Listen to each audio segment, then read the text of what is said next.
Come on, all of you, please come forward. Occupy the first seats.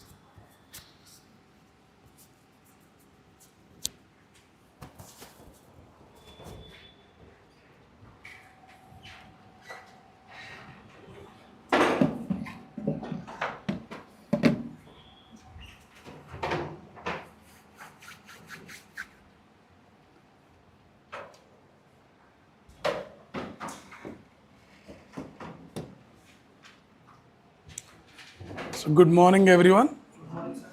Good morning. So, last class assignments complete అయినాయా? Everyone.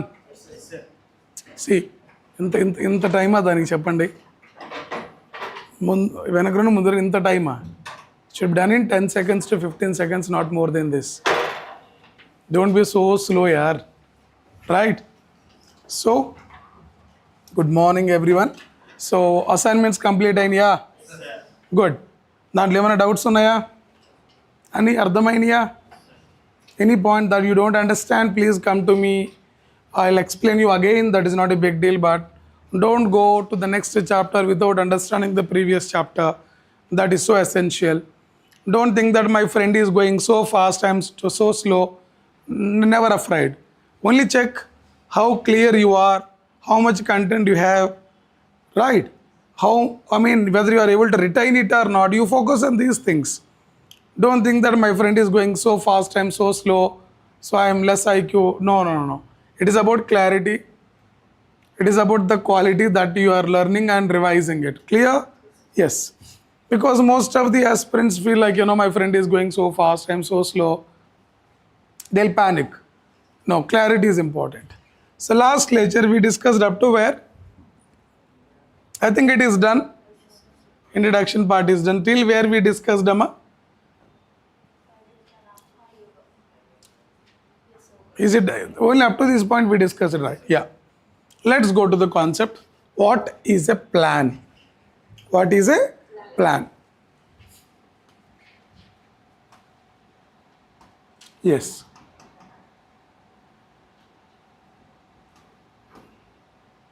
Fine. From here we need to discuss action. Introduction is done, right? Fine. From here we need to go. So let us have a discuss about this. So there are different types of economic systems. Can you tell me what are the different types of economic system? For example, there are 3 types of economic systems across the world.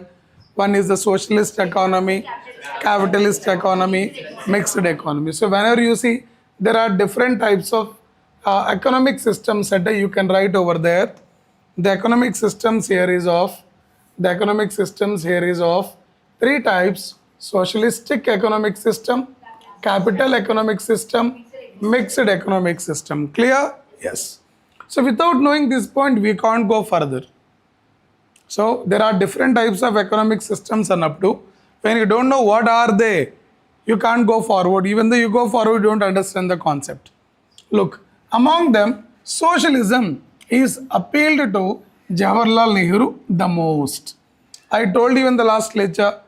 So Indian economy initially was a socialist economy, but our socialism was inspired from Soviet Union, but our socialism is different from Soviet Union socialism. In case of Soviet Union, everything was under the control of government, but in case of India, the maximum is under government, but there is a part that is available for private sectors as well. Which means Indian socialism is different from socialism of Soviet Union. Clear up to this? Yes. So Jawaharlal Nehru ji was the first Prime Minister of India. He was the first Prime Minister of India during interim government, even after independence. Interim government ante 1946 nundi 1947 there was a period of interim government. Interim is nothing but temporary government. Clear, right? Who was the first Prime Minister of India? Of course, you know very well. The Prime Minister of India is the real executive. He is the head of government. Is that of? Obviously, Prime Minister decides what type of economic system will suitable to India. As the Jawaharlal Nehru was the first Prime Minister and he was very much inspired by the Soviet Union socialism, he also believed that after independence, socialism will be the good for Indian economic system, But ours is not communistic country like Soviet Union. Soviet Union was a communalism. They're like, communist policies. But India is a communist? No, India is democracy. So socialism in a communist country is different. Socialism in democratic country is different. Clear everyone? That is the reason why Soviet Union is a communistic nation. India is a democratic nation. India is a democratic nation. Here what we did was, so Soviet Union communist country socialism different from Indian socialism, which is a democratic in nature. Up to this point, clear all of you? Yes. However, he was not in favor of the kind of socialism established in former Soviet Union. Sir, ikkada former ante before 1990 we call it as Soviet Union. After 1990 Soviet Union disintegrated. USSR లేదా Soviet Union was disintegrated. The disintegrated and there was a small countries were created. After this we call Russia, Kazakhstan, different countries. Soviet Union lo there was a country, Russia and Ukraine war was there, right? When there was a Soviet Union, Ukraine is a part of Soviet Union. After disintegration of Soviet Union, like the division happened like India, Pakistan, similarly, the disintegration of Soviet Union resulting into many sovereign nations. Many sovereign or independent nations. Among them is like, one is called Ukraine, right? Yes. Former means before 1990. Okay, na? After 1990, we never call it as Soviet Union. We call it as Russia, different countries. So where all the means of production, that is all the factories and the farms in the country were owned by government. Chappandi, what is the socialism in Soviet Union? All the factories, production, everything is in the control of, including land in that country is not owned by the farmers, it is owned by government. Ardhamautunda? That is the socialism in where? Soviet Union. But Indian socialism is not the socialism of Soviet Union. Look, it is not possible in a democracy like India for government to change ownership patterns of land and other properties of its citizens in a way that it was done in the Soviet Union. Soviet Union lo farmers land antu ledu, private వ్యక్తుల companies antu levu, land unna, properties unna, companies unna, everything was in the name of government. That can be done in Soviet Union because it was a communistic country. It is possible in communistic country, communistic ideology. But India is not a communistic country where government cannot take away land from the people completely, right? Government cannot own everything because we are democratic. That is the reason why the socialism in Soviet Union is different from socialism in India. Reason, Soviet Union was a communist country. India is a democratic country. That is the reason why the economic system called social economic system is India adopted from Soviet Union, but that is different from Indian model or Soviet Union model. Clear? You know, right, very well. We adopted everything from other countries, but not as it is. Like we took the concept of president from US, but American president concept is different from Indian model. Like we adopted everything from other countries, but our model is different from theirs because theirs have different political, geographical scenarios, social conditions. India has different social conditions. Hence, we adopt, but we modify in accordance with our internal situations. Clear? Yes? So socialism was inspired from Soviet Union, But Indian socialism is different from Soviet socialism. Reason, there is communistic country. Ours is? Okay na? Yes. Next, Nehruji and many other leaders and thinkers of the newly independent India. So can I use the word Nehru along with the members of Constituent Assembly? Nehru along with the members of Constituent Assembly. Babu Constituent Assembly gurinchi we will discuss in polity more. Rajyanga Nirmana Sabha. After getting independence, I'll tell you a small brief on this. General ga manaki 1950 January 26 నుండి Indian constitution implement అయింది. దానికంటే ముందు Indian constitution లేదు. Indian constitution ready చేయడానికి we have a Sabha called constituent assembly.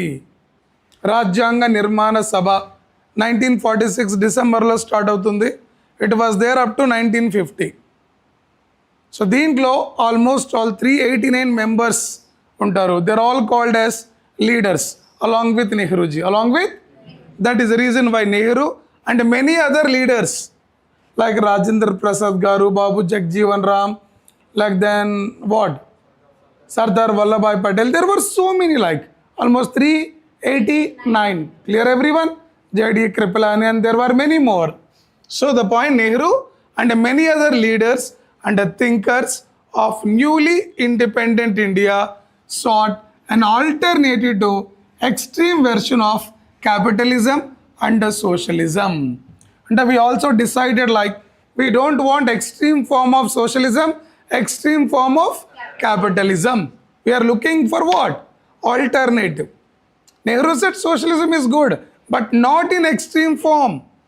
I am good, but when I am good in extremely good, people start exploiting. You are good, you are soft, extremely soft. Who will suffer because of your extremely softness? You only suffer. So I am soft is not a good quality. Soft and చెప్పుకోవడం not a good quality. మానేండి చెప్పుకోవడం బయట. I am so soft, you know, అని మీరే ఇస్తారు, you know అని. అచ్చా అచ్చా, just know, I know. I will show you. Are you getting it right? So don't reveal your weakness to the outside world. They'll play with it. But మీరు ఇదేం లేదు, ఆ సబ్ కాన్షియస్ మైండ్తో మాట్లాడతారు అన్నీ. సబ్ కాన్షియస్ మైండ్ ఇప్పుడు పోవాలంతే. Right everyone, let us talk about this. So Nehruji along with many other leaders and thinkers of independent India wanted an economic system for India which is not an extreme capitalism, not an extreme socialism. మరి ఇంకేం కావాలి? Mixed version of socialism. What is that? Mixed. What is extreme version of socialism? Example, USSR, they follow socialism which is extremely socialist, where everything is controlled by government, no ownership to private, including citizens don't have any rights on the land. All the means of production was controlled by the government, not even 1% done by the individuals. Similarly, capitalism, America is the best example for capitalism. Britain is the best example for capitalism. What is capitalism? Everything is done by private individuals. The role of government is merely very less. India don't want extreme form of socialism in case of Soviet Union, extreme form of capitalism in case of Britain and USA. We wanted an alternative. Can you please suggest me, my dear thinkers and members of newly independent India? Yes, what kind of economic system good for India? Chapoya Vallabhbhai Patel, Chapu. Socialism. What is that? Socialism, but not in extreme form, because we are democratic country. That is the reason why Indian socialism is also called as Gandhian socialism. What is that? Gandhian socialism. Likhawo ji. This point anta kuda important. Nehru and many other leaders after independence, they decided that we want an alternative economic system for India which is not extremely social, which is not extremely capitalist. Hence, the socialism India adopted was Gandhian socialism. Gandhian socialism. దీన్నే మనం democratic socialism అని కూడా అంటాం. Look at this. I said we need an alternative కావాలి. Alternative for extreme socialism, extreme capitalism. Hence India adopted what? Gandhian socialism or democratic socialism. We're all looking for an alternative for extreme things. That alternative was Indian socialism or Gandhian socialism, where everything is done by government, but few things were in the control of private also, because we are democratic in nature. Clear? Yes. The work okay, everyone? Basically, sympathizing with socialist outlook, they found the answer in an economic system which in their view combined the best features of socialism without drawbacks. So we have decided like we will make extreme socialism. What is a drawback? There is no role for the people. There is no role for the private individuals. That is bad, not suitable for India. Then we have decided we need a socialism which is a Gandhian model or democratic model, where state has a majority stake but the private has minor stake. That is what we have adopted. Clear? In this view, India would be a socialist society with a strong public sector but also with private property and democracy. The government would plan. It's చాలా important. So finally గా మనం ఏమనుకున్నాం? We don't want extreme socialism, extreme capitalism. We want an alternative. What is that alternative andi? India would be a socialistic society with a strong public sector but also with private property and democracy. Whereas Soviet Union, there is no private sector, there is no democracy, extremely socialism. Right? So from where we inspired socialism? Soviet Union, but ours is different from theirs, right? Yes. Look at this. India would be a socialist society with a strong public sector but also with a private property and democracy. With the private property and democracy. This is an economic system of India. దీనే మనం democratic socialism అంటాం, because India is democracy, right? Democratic socialism అంటాము. We also call Gandhian socialism. Clear? You can write here bracket lo democratic socialism or Gandhian socialism. Then look at this. The government would plan, look, the types of economic systems. చెప్పండి, మీకు తెలిసిన 3 types: socialist, capitalist. ఇక్కడ government has to plan what type of socialism? Democratic socialism in India, which is fit for us. Next, types of economic systems. So one answer to this question is to depend on market force of supply and demand. In a market economy, it is also called what? Capitalism. అంటే మనకు 3 ఉంటాయి economic systems: capitalism, socialism, mixed. ఇక్కడ capitalism అంటే meaning ఏంటమ్మా? Capitalism is almost controlled by private individuals, where the prices of goods and services is based on demand and supply. When demand is less, supply is more, prices will fall down. When demand is high, supply is less, demand is high, and a shortage of goods, right? What about price of the goods? Increases. This is what capitalism. In capitalism, they're always profit oriented rather welfare. Capitalism, they're always profit oriented rather welfare oriented. And a capitalism lo, their major objective is to make profits. In capitalism, their major objective is to make profits.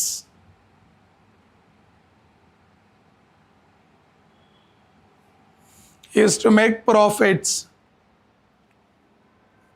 Clear, everyone? Yes. This is done with the capitalism, right?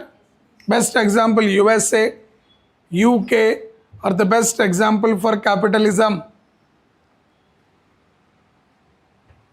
Look now, A socialist society answer 3 questions in a total different manner. In a socialist society, the government decide what goods are to be produced in accordance with the needs of society. In a socialistic society, who decides everything? Government. A goods produce చేయాలి, ఏ goods produce చేయకూడదు, ఎంత క్వాంటిటీలో produce చేయాలి, private people ఏ సెక్టార్లోకి allowed, ఏ సెక్టార్లోకి not allowed, everything decided by government. Such type of system is called socialistic. అర్థమైందా? It is assumed that the government knows what is good for the people of the country, and so the desire of individual consumers are not given much importance. అంటే సోషలిజంలో, extremely సోషలిజంలో, government knows what is good for the people, they will produce only them, but what you desire is not given importance. Not given అంటే government is always looking for basic commodities, welfare, basic commodities, not your luxury, not your luxury. Though you are having money, but you can't go for luxury, because government says, I know what is important for you, we will produce only them. Sir, I wanted rice, but you wanted biryani. Government produce only rice, because that is an example matrame, that is an essential for you. So in case of socialistic society, government produce the goods whatever important for the people, whatever it feels important for people, but not based on individual desires. Individual desires. That is called what? Socialism. What is that? సోషలిజంలో గవర్నమెంటే మొత్తం control చేస్తుంది. ప్రజలకు ఏమైతే అవసరమని government feel అవుతుందో వాటిని మాత్రమే produce చేపిస్తుంది. అలాగే ఇండివిజువల్ డిజైర్స్ని గవర్నమెంట్ ఇక్కడ పట్టించుకోదు. Do you understand? Next, the government decide how goods are to be produced and how they should be distributed. Because in socialism లో ఎంత ప్రొడ్యూస్ చేయాలి, ఏమేం ప్రొడ్యూస్ చేయాలి, వాటిని ఎలా డిస్ట్రిబ్యూట్ చేయాలి, everything was managed by. In socialism, production, distribution, next what type of goods need to be produced, everything is decided by government only. Strictly socialist society has no private, since everything is owned by the state. Example what? Soviet Union.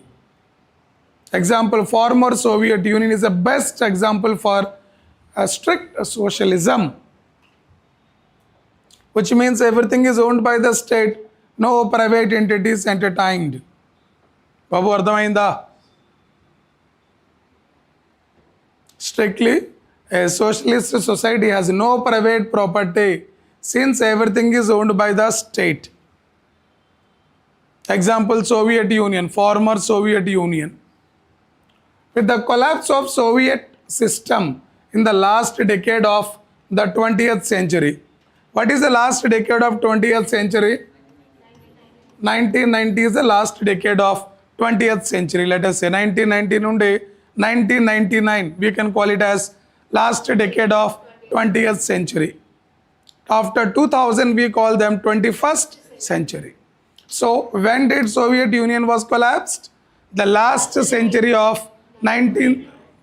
20th century, last decade of 20th century, which means after 1990, right? Yes. The socialist economy in the former Soviet Union and the socialist states in the European states ceased to exist. అంటే 1990 తర్వాత, అంటే Soviet union break అయిన తర్వాత, Soviet union disintegrate అయిన తర్వాత, Soviet యూనియన్లో కానీ లేదా యూరోప్లో కానీ సోషలిస్టిక్ కంట్రీస్ అనేవి లేవు. All the countries which followed strict socialism was banned. అర్థమవుతుందా? Right everyone? So Soviet Union ఎప్పుడు మనకి ఇంటిగ్రేట్ అయింది? World War I, World War II. Disintegrate ఎప్పుడైంది? 1990 తర్వాత. సోవియట్ యూనియన్ డిసింటిగ్రేట్ అయిన తర్వాత యూరోప్లో కానీ లేకుంటే ఆ సోవియట్ యూనియన్లో కంట్రీస్ కానీ ఏది కూడా స్ట్రిక్ట్ సోషలిజం అనేది ఫాలో అవ్వలేదు. In fact they band strict socialism. That is the same time where India also liberalized its economy, right? Because worldwide there was a crisis. Worldwide there was a crisis during the time. Clear everyone? Yes. Ardhamainda paragraph? So strict socialist meaning you know. After disintegration of Soviet Union, there is no word called strict socialism. Most economies are mixed economies. Can you please tell me what do you mean by mixed economies? The role of government and private were more or less equal. And a government is having little edge. Let us say 59% is government holding unte, 49% is given to private individuals. Where the mixed economy means where the public and private will work hand in hand. Public and private will work hand in hand, and where economic production, economic distribution is decided by both public and private. Public antene government amma, both public and private. Babu ardhamainda? Such a sort of economy is known as mixed economy. So the most of economies are mixed economies, that is government and the market together answer their 3 questions. What are the 3 questions? What to produce, how to produce, and how to distribute, and what is produced. Ardhamautunda? And both public and private together decide what to produce, how to produce, how to distribute, how much need to be produced. Everything is decided both public and private. When I say public private, I can use one word called PPP models anta mana vatni. Public private models anta. When I say PPP model, we call them public private models. Today you see every company or every project that we can see in India are based on PPP model. PPP means public private partnership. In any country which is having mixed economy, the PPP model will be the one of the finest model where government investing some, private investing some. The project is carried by both. Production, distribution and everything decided by both public and private together. Such a type of economy is known as what? Right now India is what economy? India became mixed economy after LPG reforms, that is after 1991. 1991. Look, in mixed economy, the market will provide whatever goods, services it can produce well, and the government will provide essential goods and services which the market failed to do so. అంటే private వాళ్ళు కొన్ని సర్వీసులు అందిస్తారు, private వాళ్ళు ఏదైతే ఇక్కడ market అంటే private అండి, ఓకేనా. ప్రైవేట్ కొన్ని సర్వీసులు అందిస్తారు ఏదైతే గవర్నమెంట్ అందించలేదో. అలాగే ప్రైవేట్ అందించలేని కొన్ని ఎసెన్షియల్ సర్వీసెస్ని ఎవరు అందిస్తారు? గవర్నమెంట్. అర్థమవుతుందా? That is where private is doing some part, government is doing some part, and the government is looking for welfare of the people, and the private is also providing certain goods in order to satisfy individual choice. Individual? Indaka strictly socialism law, is there any individual choice? No. But in mixed economy, private satisfying individual needs, government satisfying the common essential needs of the people. Essential? Like today PDS, public distribution system, eradication of poverty, where we need to provide food, shelter, cloth, education, everything. Who is providing all of them? Government, because they're essential, right? That is what the benefit of mixed economy. The state providing some goods and services, private is giving some goods and services, hence the people are satisfying their common needs and individual desires. Individual desires. It is not a criteria for strict socialism. Strict? Ardhamainda? What is an Essential Commodity Act year? 1955. 1955 was the Essential Commodities Act. Previous క్లాస్లో చెప్పుకున్నాం రా, మళ్ళీ ఎందుకు రాస్తున్నారా? ఇక్కడ essential అనే word వచ్చింది కాబట్టి నేను చెప్పాను అంతే. Essential goods and services act అనేది మనకి ఏ ఇయర్లో వచ్చింది? 1955లో వచ్చింది అని చెప్పుకున్నాం. క్లియర్? ఇంతవరకు ఓకేనా? సో ఇప్పుడు చెప్పుకున్నా what is economic systems? Socialist, capitalist, mixed. Next, the Industrial Policy Resolution of 1948. Let us look into this. The Industrial Policy Resolution 1948 and the directive principles of Indian constitution reflected this outlook. Chapter. In 1950, planning commission was set up with a prime minister was its chairman, and the era of 5-year plan had begun. 1948 is the first industrial revolution in India. మీకు ఎకానమీలో ఒక chapter ఉంది, మెయిన్స్లో మీరు చూస్తే main syllabus ఎవరైనా economy చూస్తే industrial policies అని ఒక పాయింట్ ఉంటుంది. మెయిన్స్లో జిఎస్3 ఎకానమీ మీరు సిలబస్ చదువుతుంటే ఇండస్ట్రియల్ పాలసీస్ అని ఒక చాప్టర్ ఉంటుంది.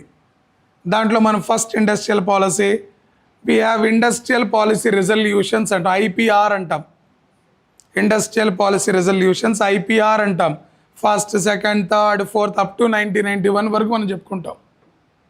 రైట్. ఒక్కొక్క ఇండస్ట్రియల్ పాలసీలో గవర్నమెంట్ తీసుకొచ్చిన ఇనిషియేటివ్స్ ఏంటి ఇట్లా మనం మాట్లాడుకుంటాం. అలాంటిది ఇండియాలో ఫస్ట్ ఇండస్ట్రియల్ పాలసీ రెజల్యూషన్ ఎప్పుడు వచ్చింది? ఇది గ్రూప్ 2 క్వశ్చన్ అబ్బాయిలు. ఏబిపిఎస్సి, టిఎస్పిఎస్సి, ఎస్ఎస్సి, ఆర్ఆర్బీస్ వీటన్నిటిలో ఇది group 2 question.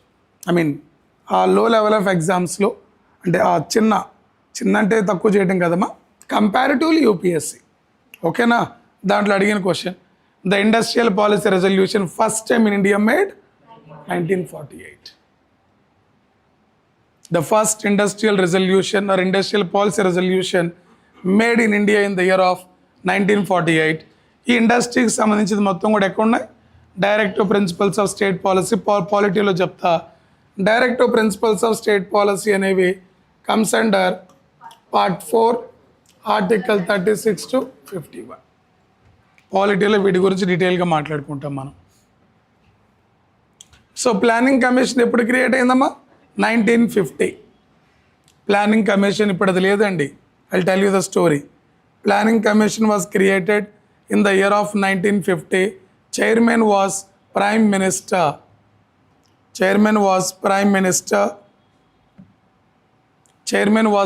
Minister. But in the year of 2015, 14లో అబాలిష్ అయింది, 15 ఇది వచ్చింది, 1st January. ఓకేనా? But in the year of 2015, 1st January, planning commission replaced with NITI Aayog. Planning commission replaced with NITI Aayog. ఇవి మనం పాలిటీలో మాట్లాడుకుంటాం, వాట్ ఆర్ దే అనేది.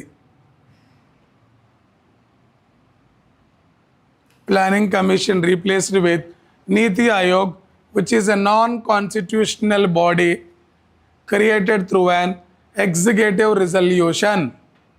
Which is a non-constitutional body created by an executive resolution. Created by an executive resolution.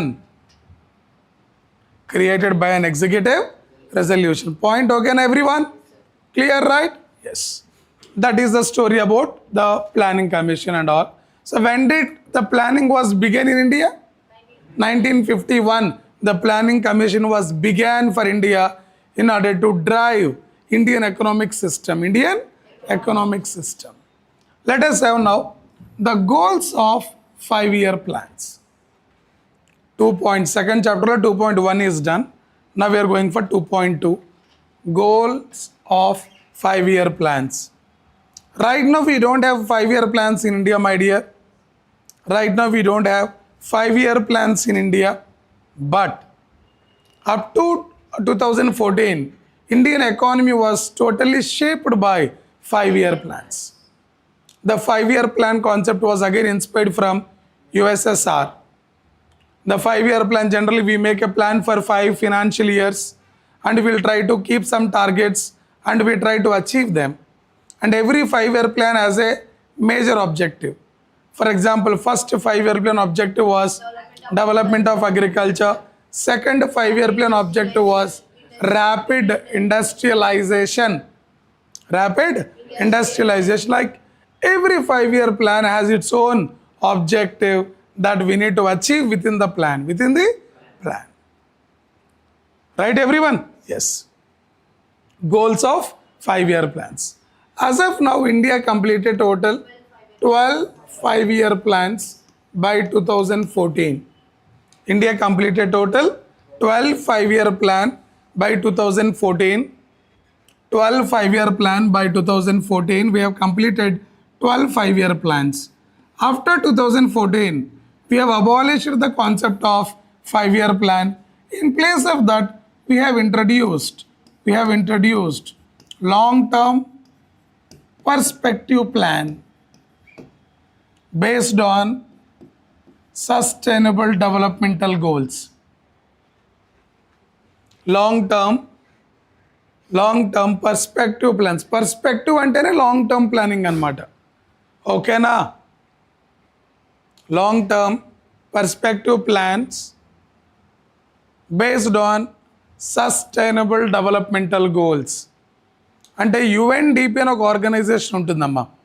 UNDP అంటే United nations development programme అని ఒక organisation. ఇది sustainable developmental goals అనేవి అన్ని మెంబర్ కంట్రీస్కి ఇవ్వడం జరిగింది. అంటే every country should go for development, but the development should be in what manner? Sustainable. Because sustainability is very important because resources are limited, human wants are unlimited. Unlimited human wants can be achieved through limited resources only when you follow sustainable means of consumption. Sustainable means of consumption. So అందుకని UNDP ఏం చేస్తుందంటే total it gave 17 goals for its member countries. All the member countries need to achieve the 17 goals by 2030. India is a member of this. ఈ goals మొదలైంది 2015లో. వీటిని మనం 2030 కల్లా achieve చేయాలి. These goals were begin in 2015. We need to achieve them by 2030. Right? So India is a member of this UNDP.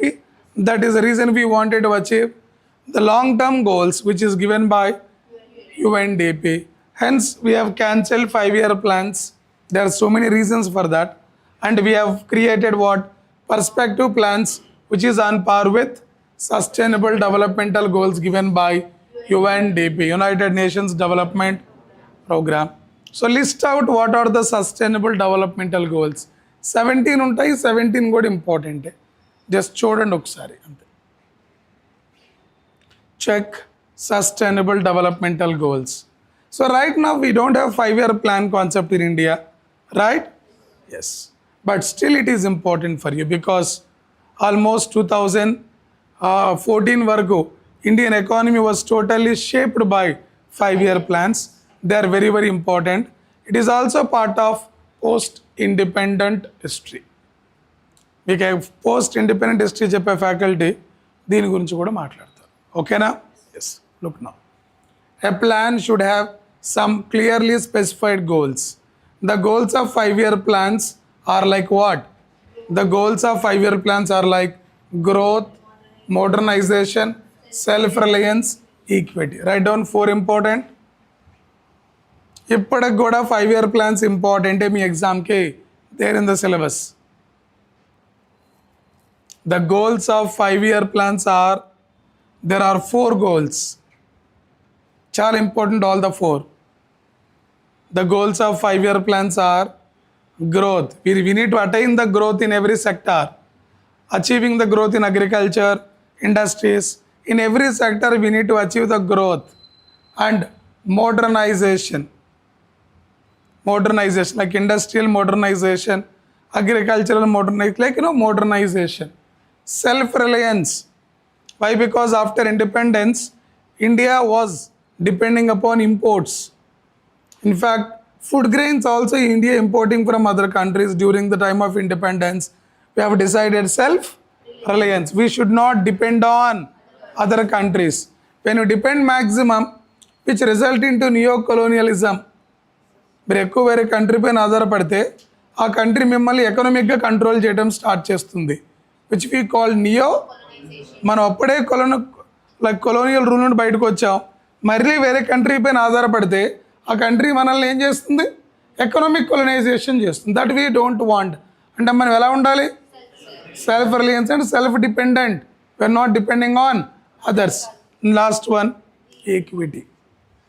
These are the 4 goals of 5-year plan. Cheppandi, what are the 4 goals of 5-year plans? Growth, modernization, self-reliance, equity, right? Yes. This does not mean that all the plans have given equal importance to all these goals due to limited resources.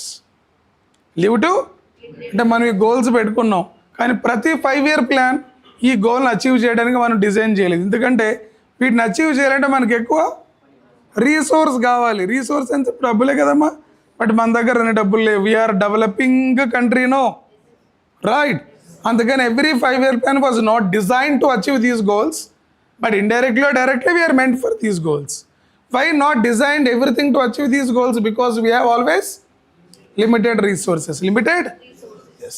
A choice has to be made in each plan, but which of the goal is to be given primary importance? And every 5-year plan లో ఒక్కొక్క ప్లాన్లో ఒక్కొక్క దానికి ఎక్కువ importance ఇచ్చేవాళ్ళం, right? ఒక దాంట్లో growth అని, ఒక దాంట్లో సెల్ఫ్ రిలయన్స్ అని. మీరు 5-year ప్లాన్స్లో థర్డ్ 5-year ప్లాన్ చూడండి, థర్డ్ 5-year ప్లాన్ ఆబ్జెక్టివ్ చూడండి, సెల్ఫ్ రిలయన్స్ అని ఉంటుంది దాంట్లో. First 5-year plan agriculture growth, second 5-year plan rapid industrialisation, అంటే ఇండస్ట్రియల్ గ్రోతేగా. అంటే first 2 5-year plans focused on growth, దాంట్లో పాటే మోడర్నైజేషన్ కూడా. బికాజ్ మనం సెకండ్ 5-year ప్లాన్లో when you started rapid industrialisation మనం ఒక టెక్నాలజీ తీసుకొచ్చామా, తర్వాత గ్రీన్ రెవల్యూషన్ వచ్చిందా, ఇవన్నీ కూడా మోడర్నైజేషనే కదరా. దాని తర్వాత self reliance is a goal of third 5-year plan, అర్థమైందా? దాని తర్వాత ఈక్విటీ కూడా is a goal, equity is a goal. 4th and 5th 5-year plans we focused on equity. అంటే ప్రతి 5-year ప్లాన్స్లో మనం ఆల్ 4 గోల్స్కి ఇంపార్టెన్స్ ఇవ్వలేదు బికాస్ ఆఫ్ లిమిటెడ్ రిసోర్సెస్. నేను ఒకేసారి బండి, ఒకేసారి ల్యాండ్, ఒకేసారి ఇంకోటి అన్నీ ఒకేసారి కొనలేను కదా, బికాస్ ఆఫ్ లిమిటెడ్. ఈ ఇయర్ బండి కొంటా, నెక్స్ట్ ఇయర్ కార్ కొంటా, ఆ నెక్స్ట్ ఇయర్ ఇల్లు కొంటా, ఆ నెక్స్ట్ ఇయర్ ఇంకేముండదు, మొత్తం నాశనం. అన్ని కొన్నాక మన రిలేటివ్స్ ఊరుకుంటారా అయ్యా, right everyone? Yes, I have seen in my life something. Can I share with you? Yes, పర్సనల్ది, అంటే నేను చూసింది, నేను గమనించింది చెప్తున్నా. జనరల్గా ఇక్కడ 2 రకాలు ఉంటారమ్మా. చిన్నప్పటి నుండి డబ్బు చూసిన వాళ్ళు కొంతమంది లైక్ చాలా సౌమ్యంగా, like they are very down to earth ఉంటారు. కొంతమంది చిన్నప్పటి నుండి చాలా లైక్ యారగెంట్గా ఉండే వాళ్ళు కూడా ఉంటారు, right everyone? Yes, right? Yes, because when I say people are rich, there are soft people, down to earth ఉంటారు ఎంత రిచ్ ఉన్నా, లైక్ అలాగే యారగెంట్ పీపుల్ కూడా ఉంటారు. It's all their mind set depending. అలాగే కొంతమంది చిన్నప్పుడు డబ్బులు చూడని వాళ్ళు కూడా ఉంటారు, poorest of the poor.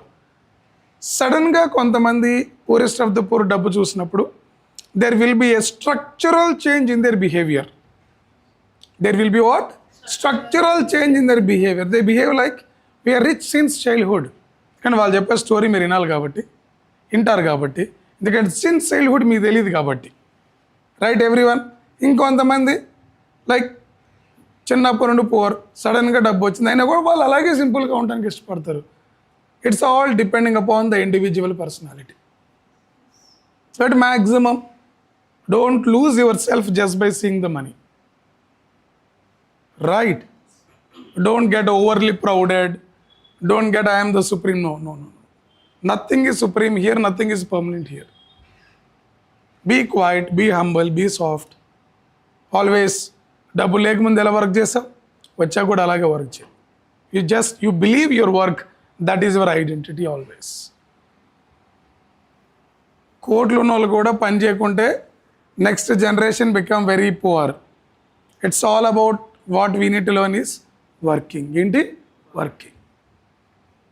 Carrying legacy is important. The legacy can be carried only through a better work, not just by merely sitting and saying that my father rich, my mother rich. No, that doesn't work out. For example, I'll take a case study. Let us take our heroes, movie heroes. Let us take the industrialist. GVK. So వాళ్ళ first పెద్ద ఆయన చాలా కష్టపడ్డారు, దాన్ని వాళ్ళ sun చాలా ముందుకు తీసుకెళ్లారు, ఇప్పుడు దాన్ని వాళ్ళ సన్ ఇంకా ముందుకు తీసుకెళ్ళాలి. Is it easy or difficult? Because they set sudden standards. అవి రీచ్ అయ్యాడు వాళ్ళ ఫాదర్. ఈ రెండు స్టాండర్డ్స్ రీచ్ అవడం థర్డ్ జనరేషన్ బిగ్గెస్ట్ టాస్క్. అది రీచ్ అవ్వలేదంటే there will be a demolition or not. So చాలామంది అంటారు రిచ్ ఫ్యామిలీలు పుట్టారు అదృష్టం అంటారు, కానీ అది కూడా they will carry so much of commitments to achieve, to raise the family pride or employment or whatever to the next level. ఏ పని చేయకూడదు అనుకున్నాను మనం ఏం చేయలేం కానీ. So everywhere this is the concept. మీ పేరెంట్స్ ఇప్పుడు ఫర్ ఎగ్జాంపుల్ ఈ స్టాండర్డ్ మీకు సెట్ చేశారు, they expect you to be beyond of it. పాపం వాళ్ళ శక్తిది ఇంతవరకు చేశారు, మీరు బియాండ్ చేయాలి.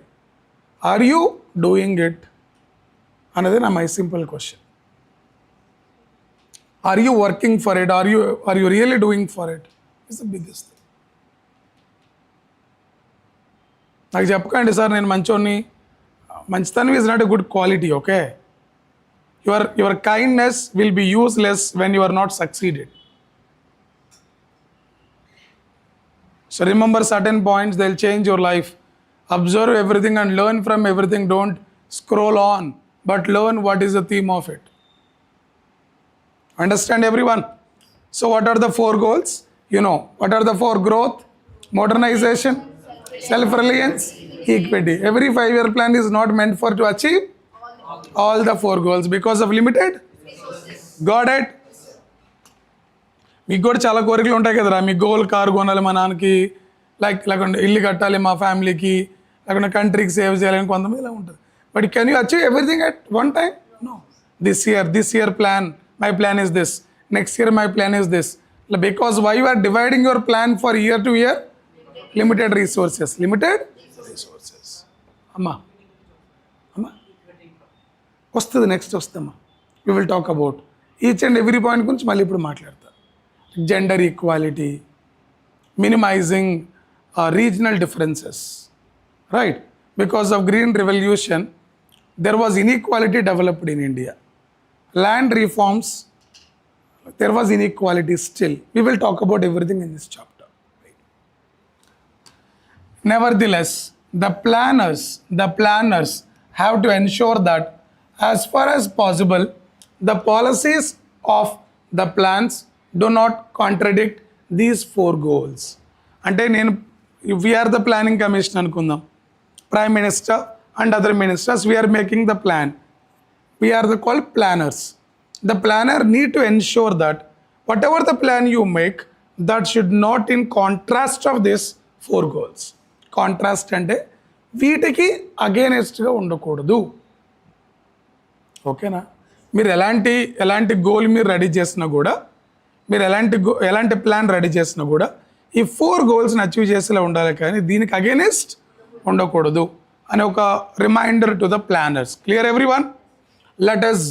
Let us learn about the goals of planning in some detail. Look, the first one ఏంటి ఇక్కడ? Growth. Like we'll talk about growth, modernization, self-reliance, equity. Okay? Yes. Growth. It refers to increase in the country's capacity to produce the output of goods and services within the country. Important. Economic growth is possible only when you increase the capacity of producing goods and services. When you produce more, there will be more economic growth. Economic growth can be achieved only by producing more goods and services. More goods and services is nothing but more output or not? Yes. Growth, it refers to increase in the country's capacity to produce output of goods and services within the country. Within the country is called growth.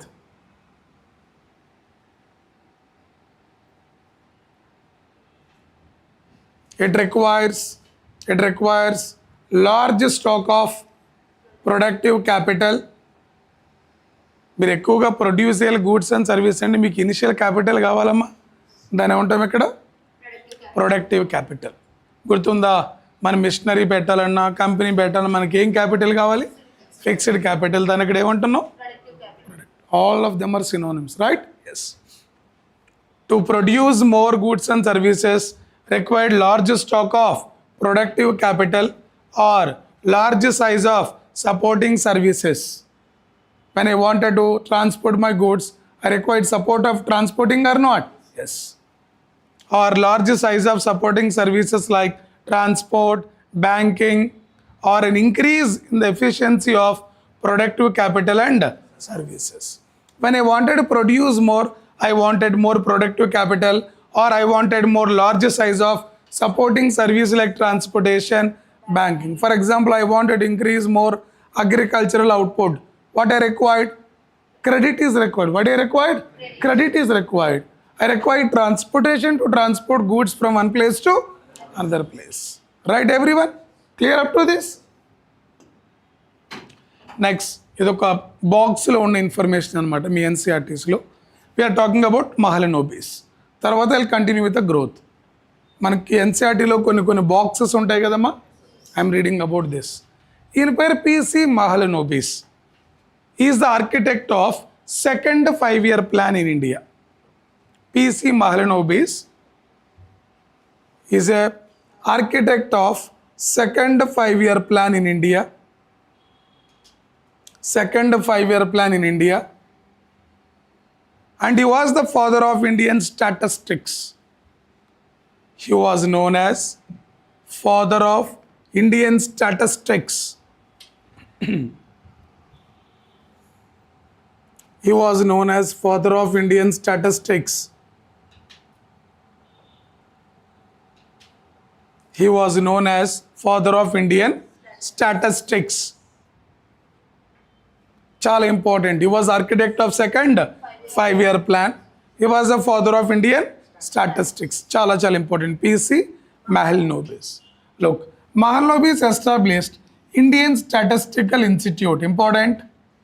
ఇలాంటివి చిన్న ఎగ్జామ్స్లో కూడా అడుగుతారు, ఎస్ఎస్సిలో కానీ ఆర్ఆర్బిలో, other exams. So NCERT is not for only UPSC అమ్మ. ఇండియాలో జరుగుతున్న ప్రతి ఎగ్జామ్కి ఇది ఇంపార్టెంట్. కాకపోతే ఆస్పిరెంట్ చెప్పిన మాట వినరు, అంత ఓపిక లేదు. మార్కెట్కి వెళ్ళాలి, ఒక షార్ట్ బుక్ కొనాలి, షార్ట్ నోట్స్ చదువుకోవాలి, అయ్యో నాకు ఎగ్జామ్ రాలేదే అంటారు. అంతేగాని ప్రిపరేషన్లో ఎక్కడెక్కడ లోపాలు ఉన్నాయి, ఎంత టైం ఇన్వెస్ట్ చేద్దాం అని ఆ ఓపిక తగ్గిపోతుంది. చాలామంది నాకు అడ్వైజ్ ఇచ్చి, సార్ మీరు ఎన్సీఆర్టీ అన్ని గంటలు చెప్తే ఎవరు వినరు సార్ అంట. వినుకుంటే వినకపోనివ్వండి సార్, విన్నోళ్ళ వరకన్నా బాగుపడాలి కదా. 5 hours-లో 10 hours-లో ఎకానమీ ఏం చెప్పాలండి? That to NCERTs 8th, 9th, 10th and 12th. Is it possible? Look, who established Indian Statistical Institute, amma?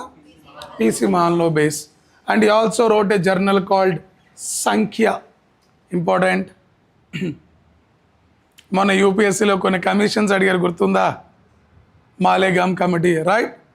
అలాంటివి important. PC Mahalanobis wrote a journal called Sankhya. Next, I told he is the father of Indian statistics. Next, who designed 5-year plan? Second 5-year plan? PC Mahalanobis was the architect of second 5-year plan. Look, during second 5-year plan, Mahalanobis invited many distinguished economists from India and abroad to advise him to India's economic development. Hence, he drafted second 5-year plans. Chapandi, PC Mahalanobis, he was the father of Indian statistics. He was the architect of second 5-year plan. He wrote a journal called Sankhya. He established Indian Statistical Institute. That's it about PC Mahalanobis. Clear? Yes. Let us talk about service sector. As the country develops, it undergoes structural changes. I told structural change in economy in chapter 1. Structural change in economy in chapter 1. For example కూడా చెప్పా, At the time of independence, we largely depending upon agriculture industries. But after 1991, what was the structural change? Service sector, industries, and then agriculture, right? And when economy is developing, there was a change in what? Structural change in economy. Look, as a country develops, it undergoes structural change. Example, at the time of independence, Indian economy depending upon agriculture. Right now, Indian economy largely contributed by service sector. Can I call it as structural change with the development of the nation, right? Yes. In case of India, the structural change is peculiar. Usually, with the development, the share of agriculture declines and the share of industry become dominant, right? With the development, share of agriculture decrease and industry will dominant. At a higher level of development, service sector contributes more to GDP than the two sectors. Example, India, right? Right now, which is contributing more to GDP? Service sector. And then industries. And then అంటే ఒకప్పుడు Indian economy agriculture industry service, ఇప్పుడు service industry. So with the develop of a country, with the development of a country, there was a change in structure of economy. Structure of economy agriculture industry service నుండి service industry అగ్రికల్చర్కి this shift is known as structural change. Got it, everyone? Yes. In India, the share of agriculture in GDP was more than 50%, as we would expect for the poor country. But by 1990, the share of service sector was how much? అంటే ఒకప్పుడు ఎక్కువ ఏది ఉండే, ఇప్పుడు ఏముంది అంటే can I call it as structural change? That is what. And more than that of agriculture or industry. ఒకప్పుడు agriculture ఎక్కువ, ఇండస్ట్రీ ఎక్కువ, సర్వీస్ ఎక్కడో. But now service is the top contributor of Indian GDP. Which sector contributing more to Indian GDP? Service sector right now. Earlier can I call it as shift or not? Next, this phenomenon of growing share of the service sector was accelerated in India post. ఎన్నిసార్లు చెప్పాలి? Service sector became dominant after 1991 LPG reforms వల్ల agriculture sector was the affected. LPG reforms 1991 LPG reforms వల్ల which sector got developed more? Service తర్వాత manufacturing. Which sector got affected more? Again, that is a one bad output of 1991 LPG reforms. అది చెప్పాము ఇక్కడ. So 1991 కంటే ముందు agriculture is good, దాని తర్వాత service is good, agriculture is like declining, it's contributing to the national GDP, right everyone? The good indicator of economic growth in the language of study increase in what? GDP. Sir economic growth పెరుగుతుందని మనం ఎలా చెప్తాం? ఒక country దాని GDP పెరిగితే ఎకనామిక్గా develop అవుతున్నట్టు, అంతే కదరా? జీడిపిగా అంట, నేషనల్ ఇన్కమ్ అన్న, రైట్? ఇప్పుడు నేను ఎకనామికల్గా గుడ్ అని మీరు ఎలా చెప్తారు? నా ఇన్కమ్ పెరిగితే, నా యాన్యువల్ ఇన్కమ్ పెరిగితే ఐమ్ గుడ్, ఎకనామికల్లీ గుడ్ అంటాం. అలాగే కంట్రీస్ ఎకానమీ పెరగాలి, ఆర్ ఇన్కమ్ పెరగాలి అంటే యాన్యువలే కదమ్మా. ఎస్. ఒక country growing or not growing economical అంటే we are deciding based on the GDP growth rate. అంటే countries economic growth determined based on GDP growth rate. The country's economic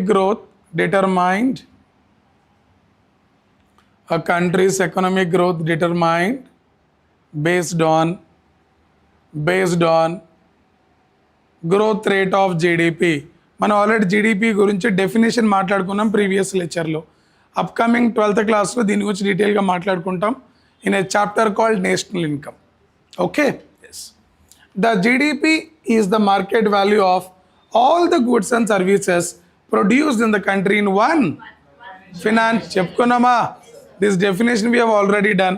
GDP is nothing but it is the value of final goods and services produced in a country in one financial year is nothing but gross domestic product.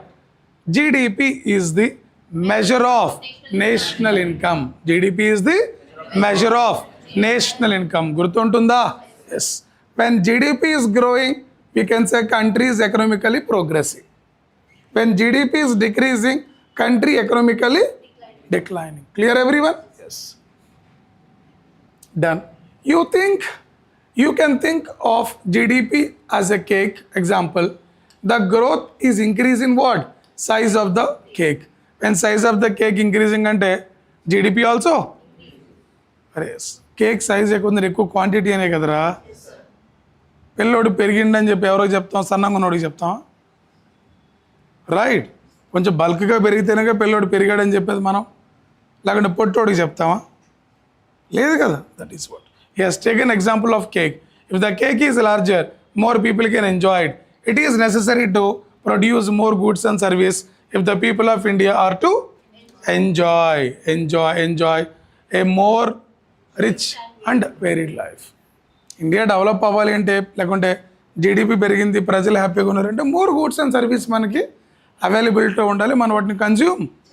ఇప్పుడు మనకాడ పైసలు లేవు, country కాడ పైసలు లేవు, ఎక్కువ goods తింటామా తక్కువ goods తింటామా? When more money in the country, more GDP of the country will consume more.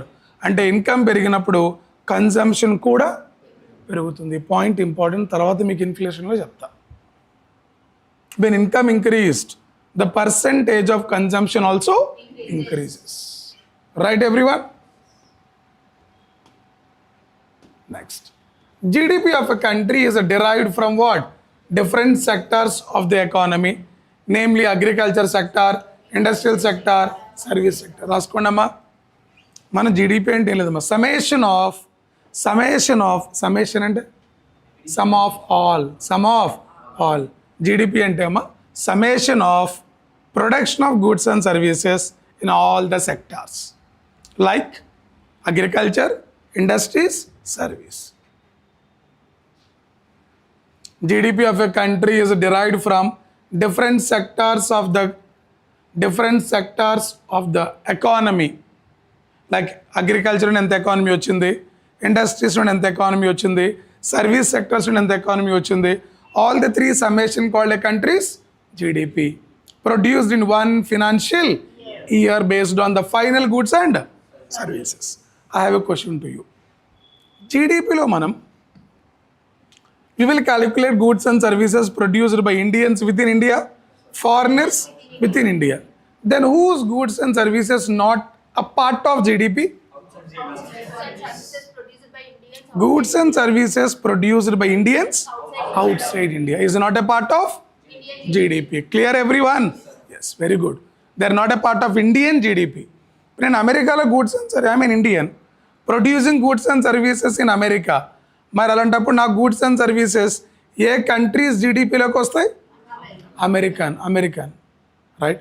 And American producing in India is goods and services be a part of Indian GDP. ఓకేనా?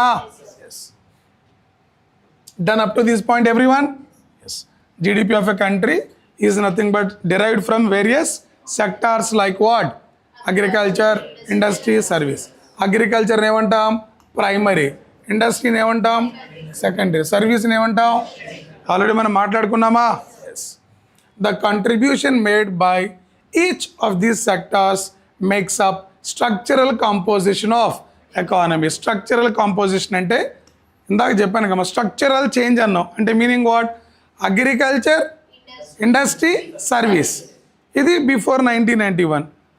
అంటే ఇప్పుడు ఏ sector ఎంత contribute చేస్తుందంటే agriculture is the top, second is industry, third. ఇప్పుడు ఇలా నుండి ఇలా change అయింది, దాన్ని ఏమంటాం మనం?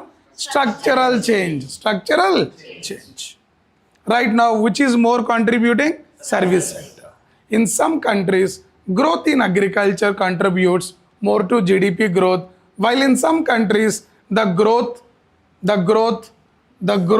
in the service sector contributes more to GDP. కొన్ని కంట్రీస్లో industries can contribute more to GDP. Example China, industrial sector contributing more to GDP. India, service sector. India before 1991. అర్థమైంది? ఒక్కో కంట్రీ ఎకానమీకి ఒక్కొక్క sector is the largely contributor.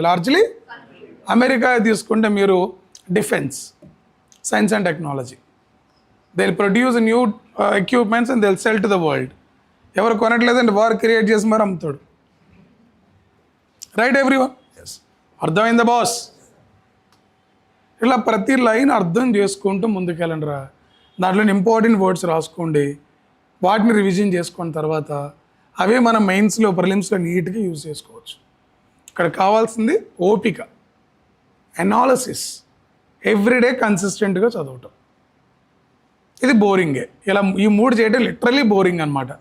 కానీ boring and routine అవే మీకు results ఇస్తాయి. ఇంకేది మిమ్మల్ని బాగు చేయలేదు, ఇది తప్ప. అండర్స్టాండ్? సో ఓపికగా ఉండండి. 10 మంది వచ్చినా మనం చెప్పుకుందాం, ఒక్కరు వచ్చినా మనం చెప్పుకుందాం, 0 వచ్చినా కూడా wheel conduct the live and will take the classes. Right everyone? ఎవరు రాలేదని ఎప్పుడు అనుకోవద్దు. నువ్వు సర్వీస్ ప్రొవైడ్ చేస్తుంటే స్లోగా people will, the real serious people will listen to the classes. That will benefit in a longer run. Right? ఇంతవరకు ఓకేనా? Next ఏంటమ్మా? ఇప్పుడు దాకా ఏం మాట్లాడుకున్నాం? గ్రోత్. ఏంది సెల్ఫ్ ఎక్కడ వచ్చిందిరా? గ్రోత్. ఏం మాట్లాడుకున్నాం? గ్రోత్ ఫ్రమ్, గ్రోత్ అంటే జీడిపి కదరా, economic growth, gross domestic product, economic growth. Next one, we are talking about 4 goals of planning. 5-year plans, 4 goals. One is a growth, modernization, self-reliance, equity. Modernization. What is a modernization? Bringing advanced technology to increase productivity. For example, bringing outside technology to India, high yield variety seeds to India, chemical fertilizers. Am I right? So bringing technology advancement will result into more productivity, that result into growth. And a modernization indirectly contributed to what? Growth. Modern technology in agriculture, modern technology in industries, modern technology in surveys will definitely increase the productivity and definitely increase output, right? When output increase, there will be increase in growth. And a growth definitely accelerates, modernization accelerates growth. Modernization accelerate growth. Above ardhamainda? Yes. Look, modernization. To increase the production of goods and services, the producers have to adopt new technology. That's the point I told, right? Modernization is nothing but I wanted to produce more, which means I need more. Example, green revolution. We wanted to produce more food grains. For that we need technology. That is high yield variety of seeds, chemical fertilizers, irrigation facilities, farm equipments, pesticides. What are they? Advancement, modernization. Okay? To increase the production of goods and services, the producers have to adopt new technology. For example, farmer can increase the output on a farm by using new seed varieties instead of using old ones. Example, I told green revolution, we introduced high yield varieties, hybrid seeds. Modern days we're talking about genetically modified crops. So next, similarly, factories can increase output by using new type of machinery. For example, earlier you took handlooms. Handlooms are normal, handmade things.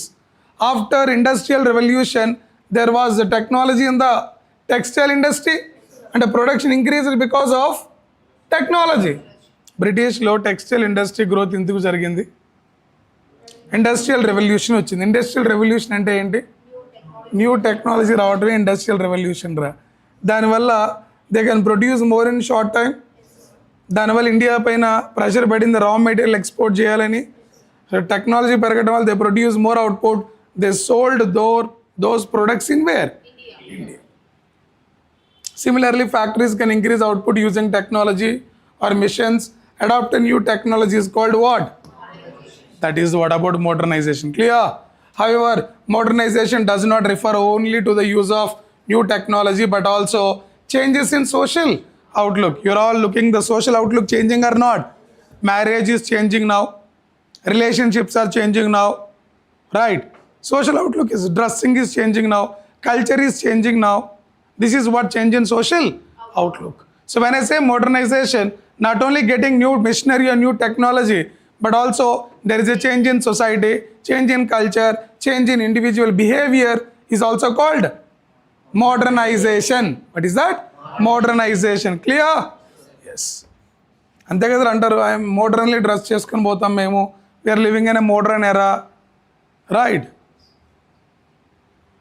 Like such as the recognition that women should have the same rights as men. And a man and woman is having equal rights is also part of women empowerment is like what? Modernization. Women rights is a modernization, right everyone? Best example, right? Modernization is nothing but not only bringing the new technology or machinery, but also social outlook such as equal rights for women along with men is the best example. Online అర్థమవుతుందా?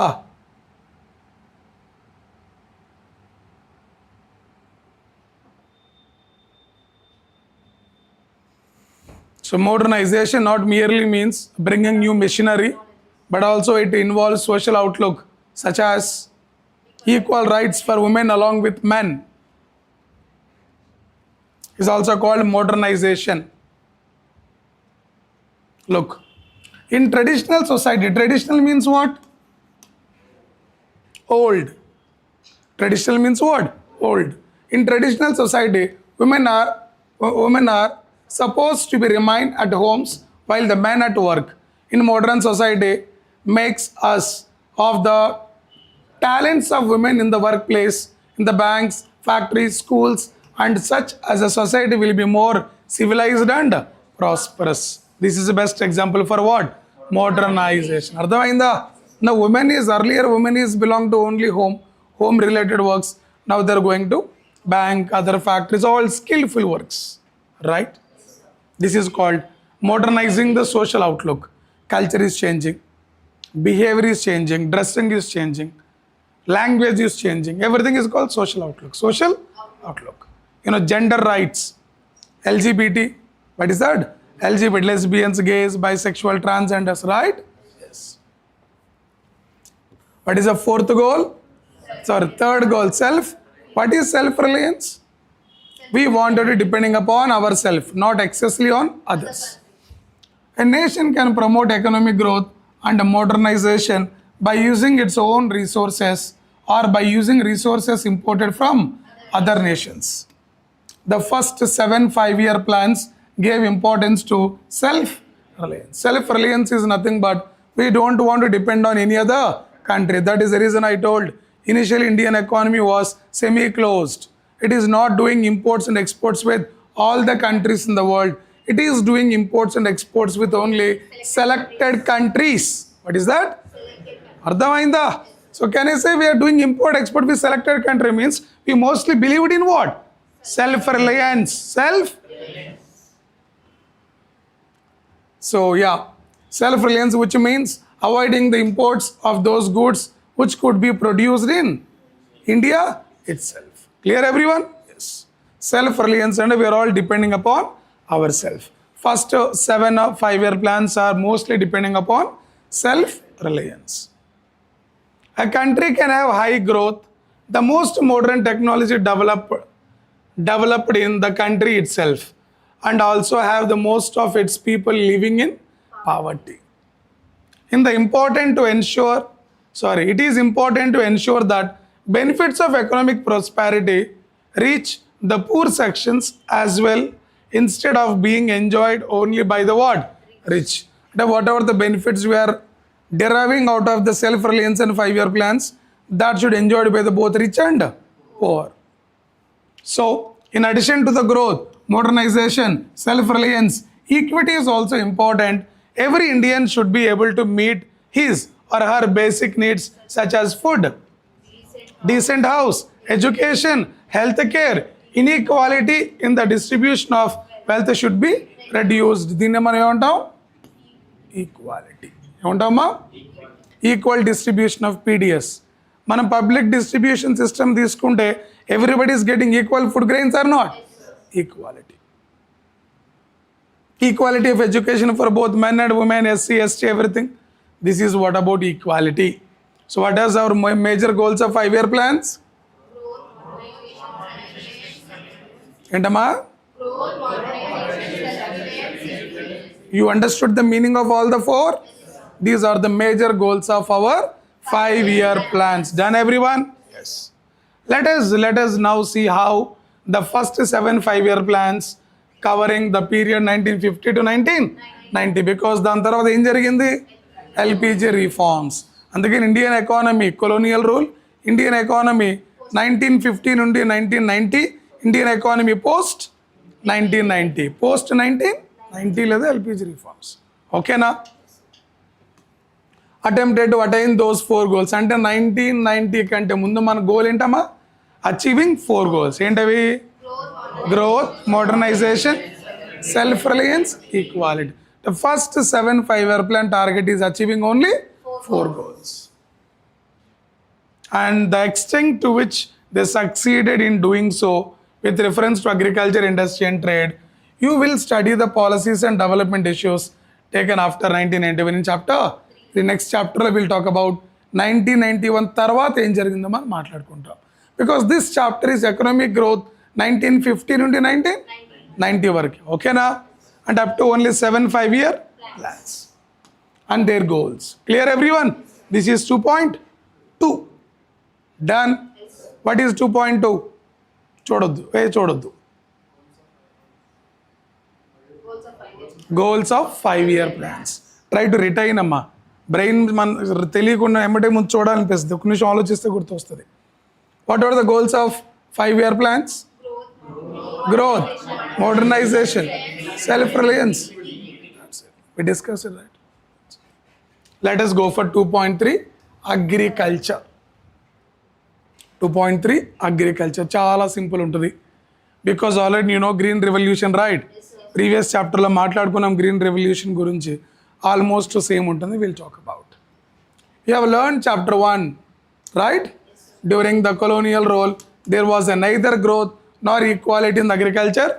I told agriculture sector during colonial rule was produced more, but that was stagnated because of British exploitation, drain of wealth theory.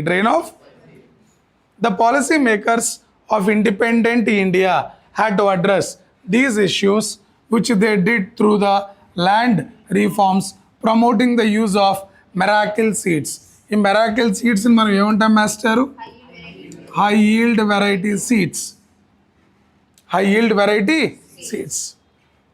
And which used as a revolution in what? Agriculture. What revolution is called? Green revolution. అంటే the policy makers of independent India అనే వాళ్ళు agricultural development అనేది 2 విధాలుగా చేశారు. First వచ్చేసి land reforms చేయాలి, second వచ్చేసి green revolution. ఓకేనా? Yes. Policy makers of independent India policy makers of independent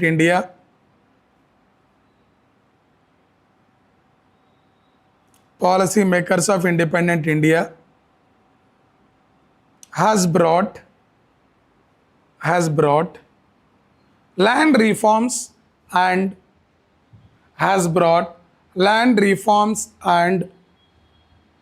use of miracle seeds,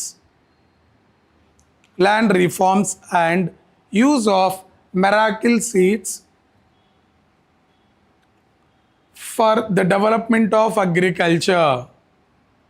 For the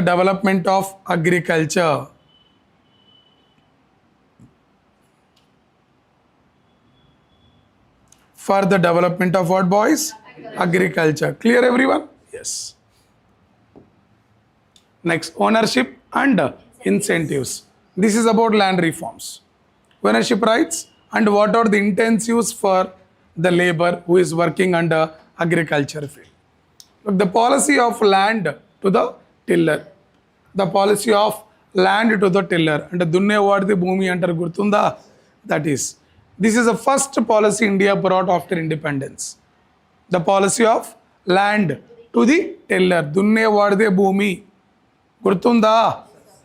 The policy of land tiller is based on the idea that cultivators will take more interest. Generally, I am a zemindar. You are working under my land as a tenant or as a laborer. I'll exploit you. I'll take maximum part of your revenue. If that is not the case, I am cultivating my own the land and I am the owner of this. My productivity will increase or not? My revenue, everything will be good, right? Right. Based on the idea that cultivators will make more interest, they will have more incentives in increasing the output if they are the owners of land. అసలు ఈ land to the tillers అని దేనికి వచ్చిందంటే in order to incentivise them. ఈ land నాది అని నేను అనుకుంటే, దీంట్లో వచ్చే పంట అంతా నాది అని నేను అనుకుంటే ఎక్కువ కష్టపడతా, ఎక్కువ అవుట్పుట్ ప్రొడ్యూస్ చేస్తా. That is my incentive, that is my motivating factor. ఈ ల్యాండ్ నాది కాదు, ఎంత ప్రొడ్యూస్ చేసినా జమీందారు వచ్చి పట్టుకుపోతాడు, ఆయన కాడికే కానిద్దాం తీ అంటే we are losing productivity or not. That is why the Indian government brought a policy of what? Land to the tillers. Land to the tillers in order to increase output. In order to increase output.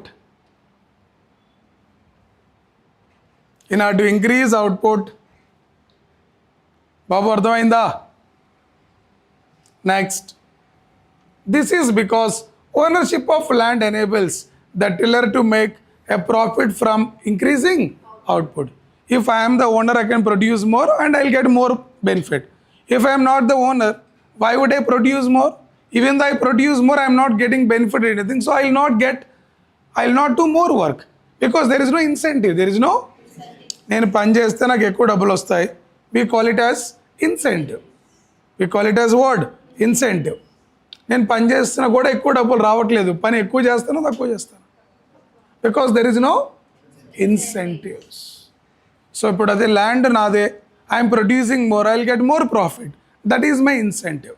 So when you wanted to produce more, you should incentivize the producer. You should incentivize producers.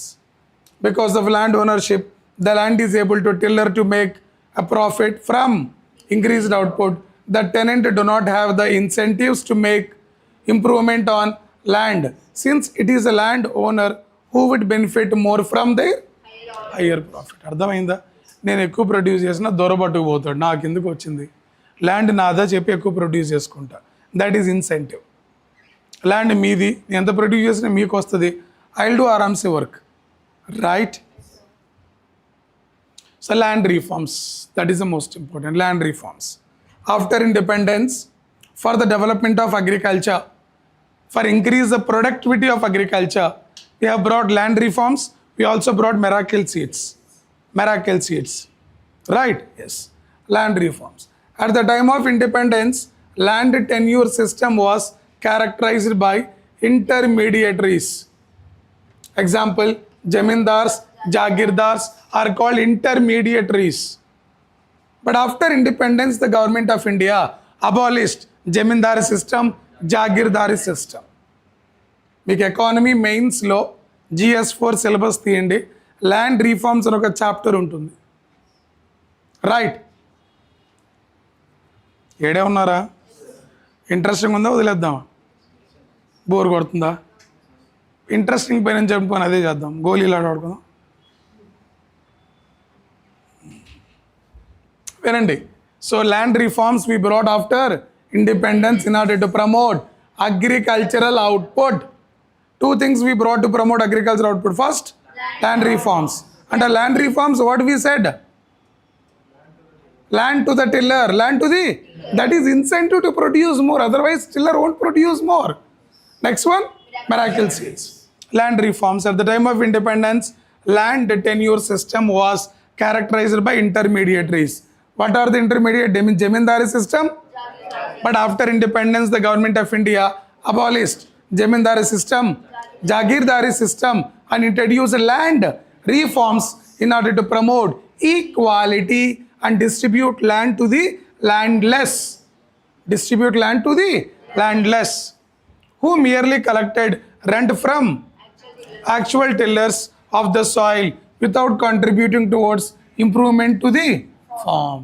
అంటే ఇక్కడ జమీందార్ జాగీర్దార్ పని చేయట్లే, పనిచేసిన దగ్గర నుండి పైసలు collect చేస్తారు. This is wrong, right?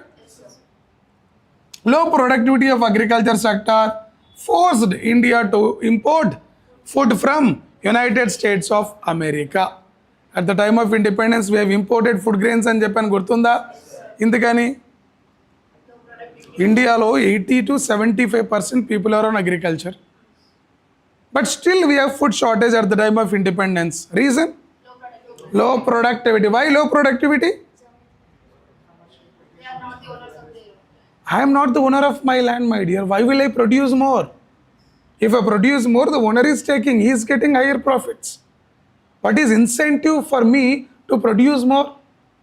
When I am not producing more, productivity is less. Productivity is less, we need to import more, right?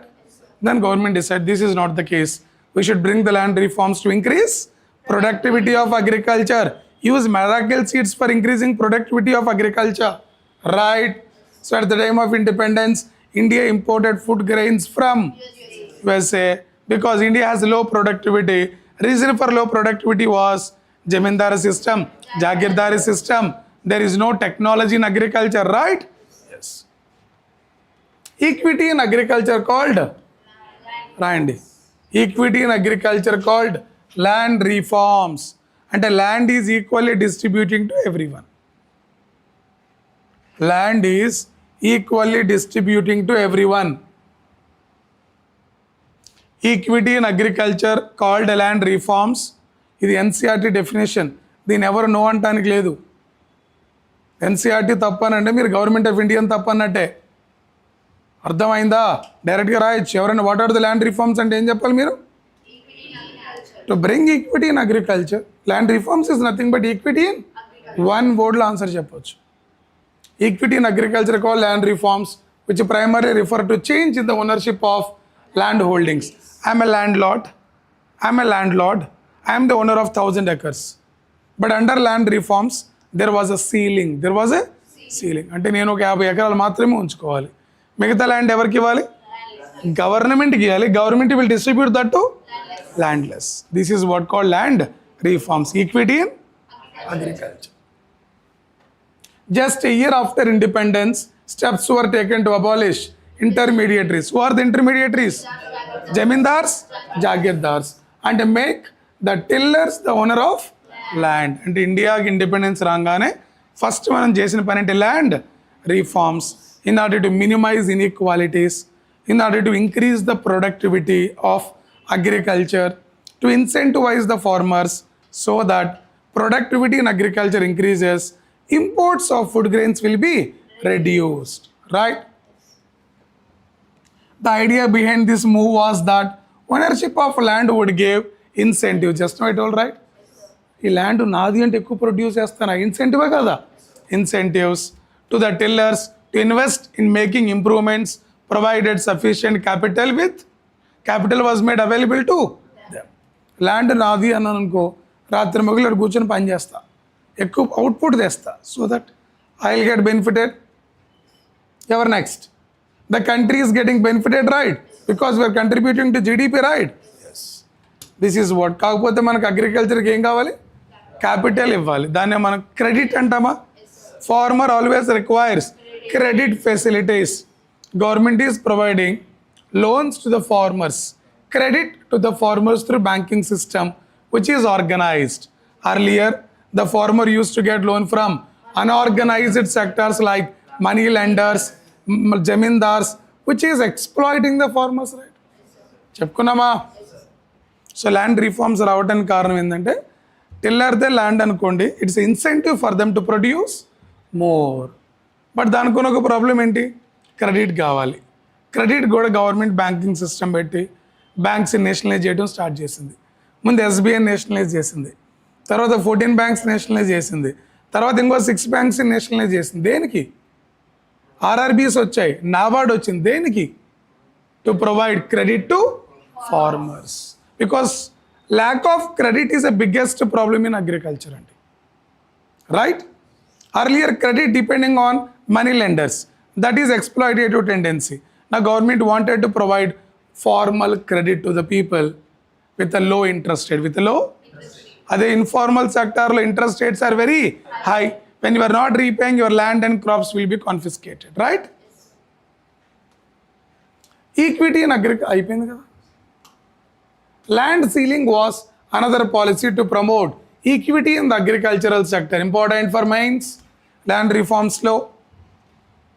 Land ceiling అంటే ఏం లేదమ్మా, మీ దగ్గర 1000 acres ఉంటే సో గవర్నమెంట్ ల్యాండ్ సీలింగ్ పెడుతుంది. అంటే 50 acres మాత్రమే ఉంచుకోవాలి ఒక ఫ్యామిలీకి, అందుకంటే ఎక్కువ ఉండకూడదు. Ceiling is 50 acres. అప్పర్ క్యాప్ని సీలింగ్ అంటాం. ఓకేనా? Land ceiling was another policy to promote equity in agriculture sector.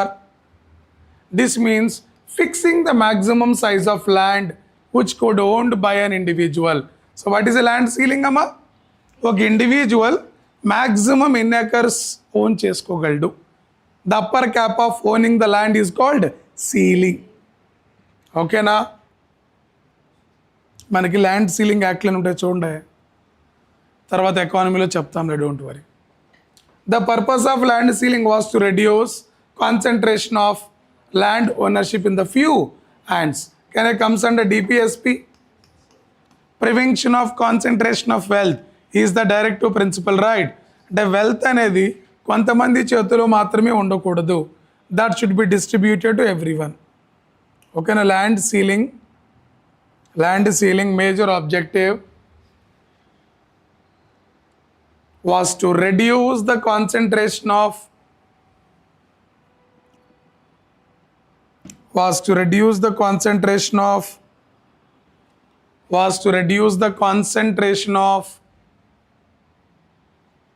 land ownership in a few hands.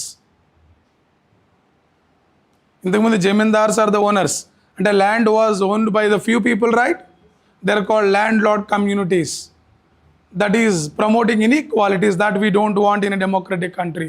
Hence, land ceiling was brought after independence as a part of land reforms. As a part of, what are the land reforms? Equality of agriculture. Sampendra nanu. What are land reforms, Andy? Got it? The abolition of intermediate, I told, abolish Jamindari system, Jagirdari system. Abolition of intermediaries meant that some 200 lakh tenants came into direct contact with government. They were thus freed from being exploited by. ఇప్పుడు జమీందారీ system, jagirdari system abolish అయిందంటే there is no వెట్టి చాకరీ called bonded labor. Land tiller become now land owner. The ownership conferred on what? Tenants, and gave them what? Incentives to increase output. This contributed to growth of land reforms. Tarvata ఈ land నాది, I'll produce more, agriculture output increase, and agriculture contribute more to Indian GDP. However, the goal of equity was not fully served by abolition of intermediaries. ఎందుకంటే మనం land reforms లేదా ఇంటర్మీడియటరీస్ని abolish చేయడం వల్ల equity అనే goal కంప్లీట్గా achieve చేయలేకపోయాం. కారణం ఏంటో చెప్తా. ల్యాండ్ రిఫార్మ్స్ స్టార్ట్ పెట్టంగానే కోర్టులో కేసులు పడ్డాయి because fundamental right versus the land related things. దాని తర్వాత ఇంప్లిమెంటేషన్ వాజ్ చాలా డిలే అయింది. ఇండియాలో land reforms were successful partially failure కూడా. Reason delayed execution. ఈ గ్యాప్లో ఏం జరిగిందంటే ఎక్సెస్ ల్యాండ్ నాకు ఏదైతే ఉందో ల్యాండ్ సీలింగ్ కంటే excess land I transfer to my relatives names. Benamis పెరిగిపోయారు. అంటే ఈక్వాలిటీ కంప్లీట్గా అచీవ్ చేసామా? లేదు. రీసెంట్గా కూడా తెలంగాణలో లైక్ 2 ఎకరాల ల్యాండ్ ఫర్ ఎస్సీ ఎస్టీస్ కింద గవర్నమెంట్ అనౌన్స్ చేసింది, right?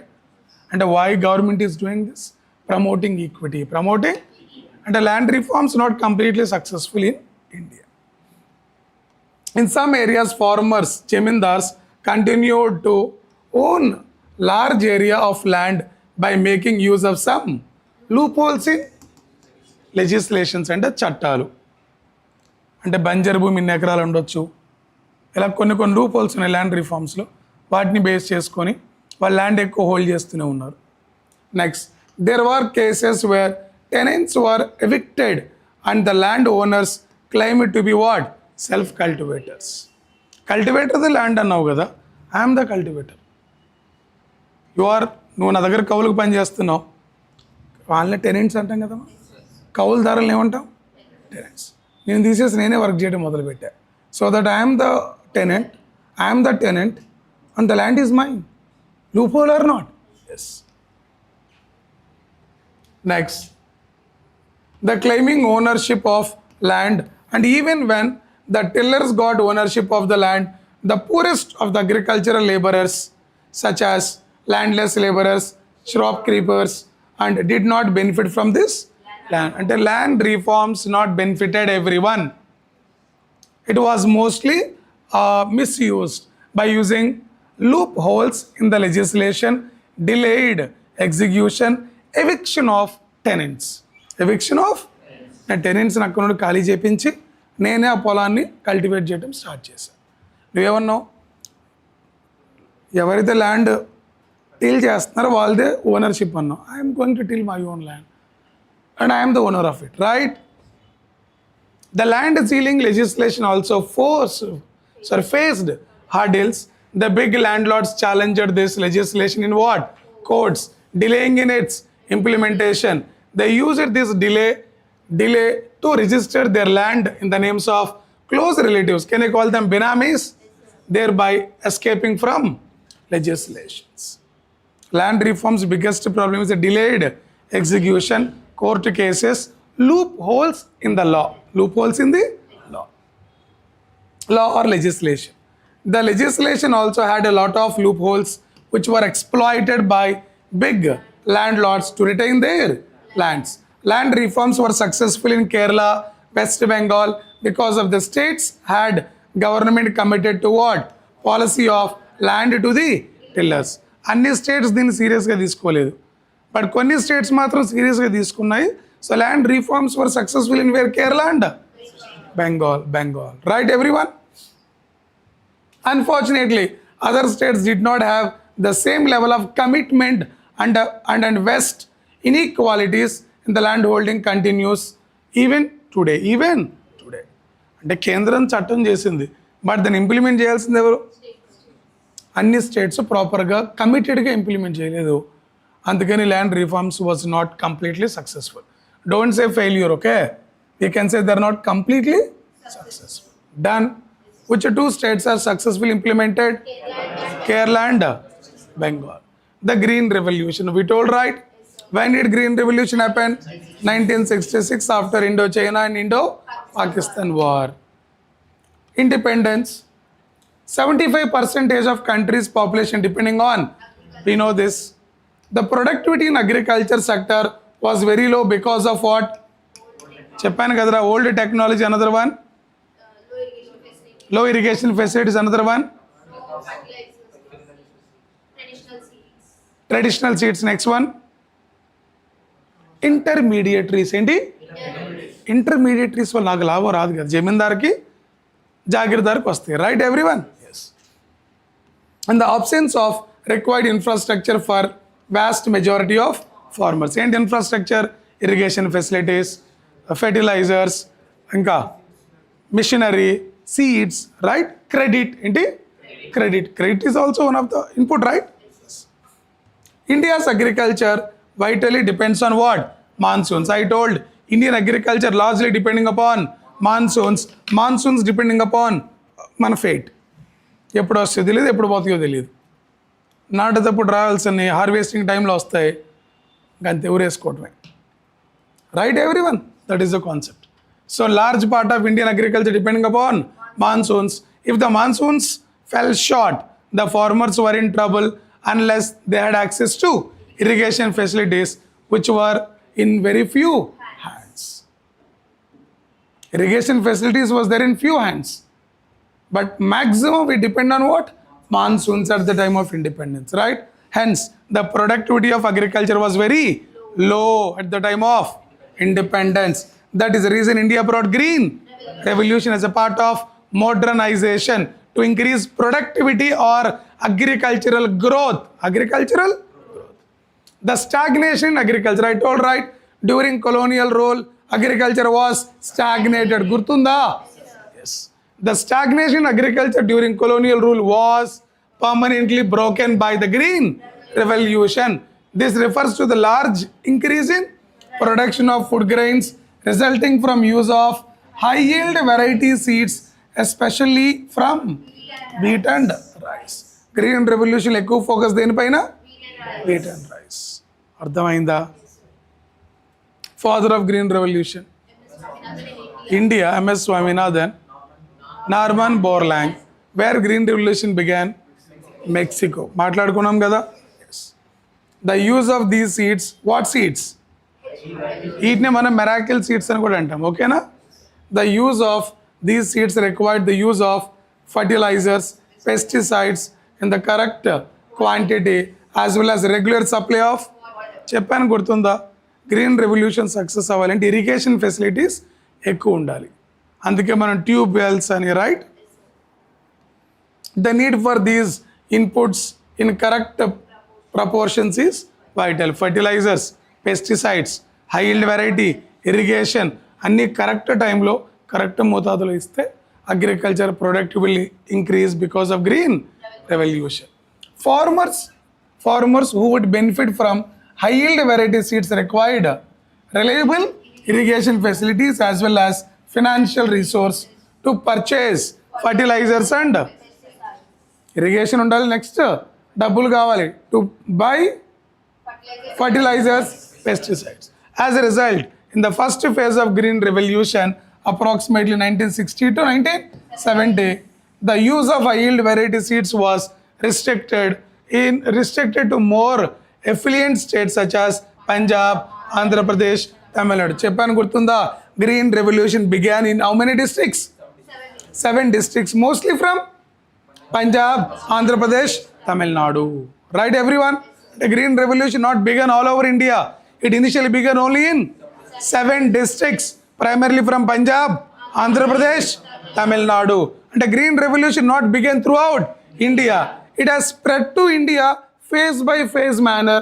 First phase, it was begun only in 7 districts with respect to rice and wheat for the high yield variety seeds. The use of high yield seeds primarily benefited what? Wheat growing regions only. Wheat growing regions only.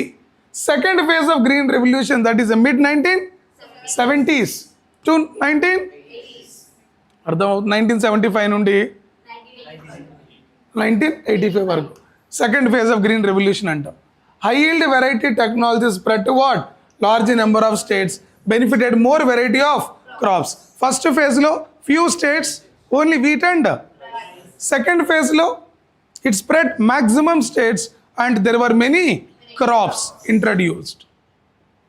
The spread of Green Revolution technology enabled India to achieve self-sufficiency in, అంతకుముందు మనం food grains ఎక్కడ నుండి import చేసుకున్నాం? USA. Now we are having our own self-sufficiency in food grains because of Green Revolution phase 1, phase 2. Got it? Right. Second phase variety of seeds అంటే yellow revolution, blue revolution, red revolution, white revolution. గుర్తున్నాయా? మరి అదే కదా second phase అంటే we produced all other variety of crops or products. We no longer had to be at the mercy of America. అంటే 1950లో we are depending on America please food grain supply to us. Now we are not in the mercy of America. You want, I'll supply, tell me here.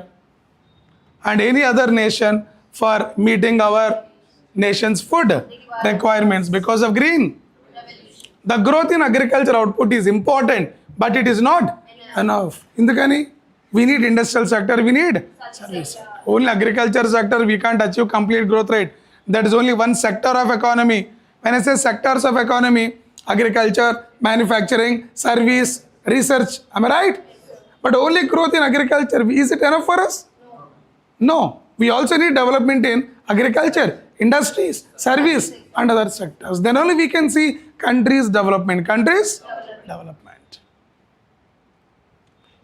If a large portion of this increase is consumed by farmers themselves instead of being sold in the market, మనం produce చేసిన maximum మనమే తింటాం, మిగిలింది మార్కెట్లో అమ్ముతాం.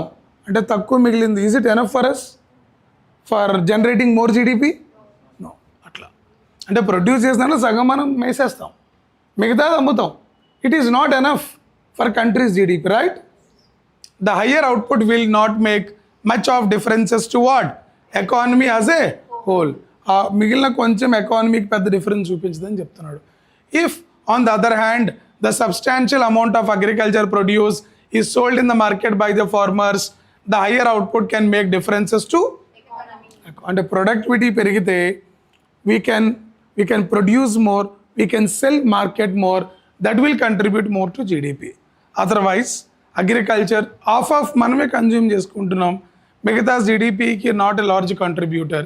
So agriculture నుండి జీడిపికి ఎక్కువ కాంట్రిబ్యూషన్ రావాలి అంటే we have to increase our productivity పెరగాలంటే మనకేం కావాలి?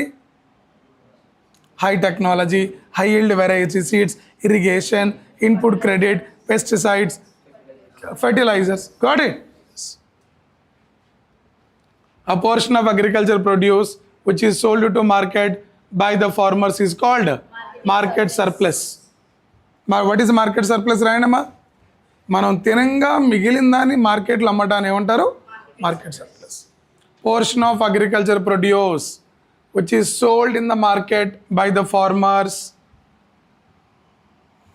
A portion of agricultural produce which is sold in the market by the farmers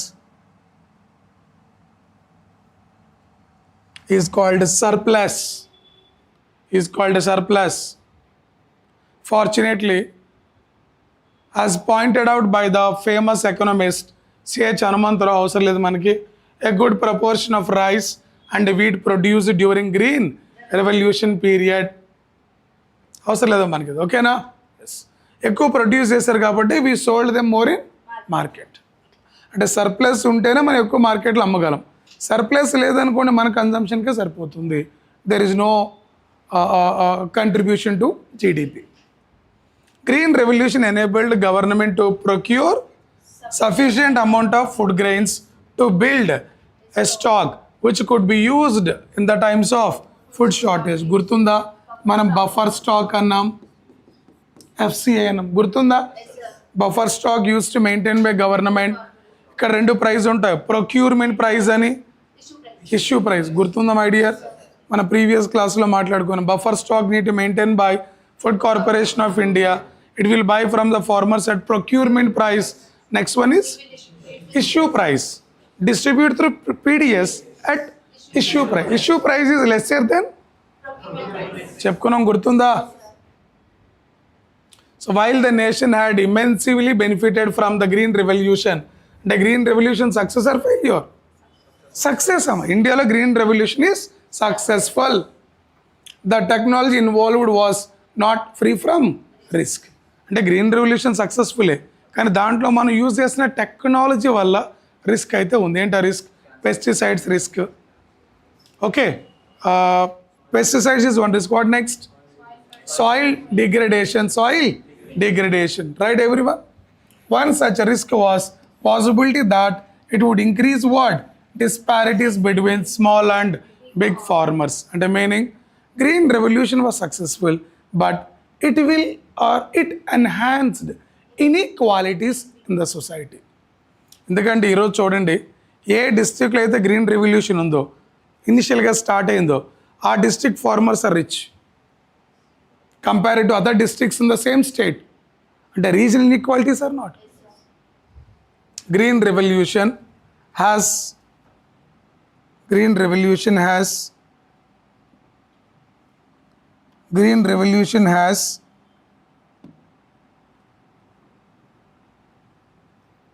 widened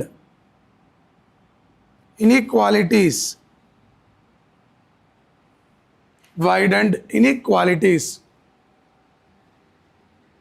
Or disparities between the small and big farmers.